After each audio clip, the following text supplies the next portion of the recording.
ቀጣይ ምርጫ የምንመለከተው ጄኔራል ታደሰ ወረደ በክላሽና በመድፍ ተዋግተን ምንም አይነት ለውጥ አናመጣም ሲሉ መናገራቸው ነው እየተነገረ የሚገኘው በአሁኑ ሰዓት ማለት ነው። ከፍተኛ የጦርነት ድባብ ያለበት የትግራይ ክልል ጊዜያዊ አስተዳደር ፕሬዚዳንት የሆኑት ጄኔራል ታደሰ ወረደ በክላሽና በመድፍ ለውጥ አናመጣም፣ ጊዜው የቴክኖሎጂ ነው፣ ከዚህ እንቅስቃሴ መውጣት አለብን ሲሉ መናገራቸው እየተነገረ የሚገኘው። በተያያዘ ዜና ጌታቸው ረዳም እንደዚሁ የህወሓት ቡድን የሚጠቀመው ስልት ማዕበል ነው። ማዕበል ደግሞ እንደ የቻይናን ያክል ህዝብ ቢያቅትልትል ምንም አይነት ለውጥ አያመጣም ሲሉ ተነግረዋል።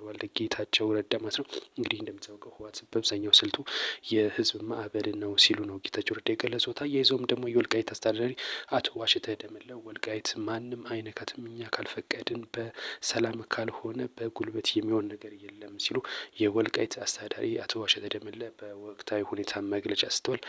እንግዲህ በርካታ ጉዳዮችን አንስተዋል። ስለሱም እንግዲህ በሌላ በቀጣይ ይዤላችሁ እመጣለሁ። እንደዚሁም የአፍሪካ ህብረትም መግለጫ አውጥቷል። የአፍሪካ ህብረት በመግለጫው በህወሓትና እንደዚሁም በፌዴራል መንግስቱ ያለውን ውጥረት በአስቸኳይ እንዲበርድና ወደ ፕሪቶሪያው ስምምነት እንዲመለሱ እንደ በፊቱ ፕሪቶሪያው ስምምነት እንደተፈረመ ፕሪቶሪያው ስምምነት እንዲተገበር ጥሪ እናቀርባለን ሲሉ ገልጸዋል። እንደዚሁ ዓለም አቀፍ ተቋማትም እያስጠነቀቁ የሚገኙት የአሜሪካ ኮንግረስም እንደዚሁ በዚህ ጉዳይ መግለጫ አውጥቷል። ይሄ የህወሓትና በፌዴራል መንግስቱ ያለው ውጥረት አሁን ወደ ዓለም አቀፍ ጉዳይ ሄደ ነው የሚመስለው።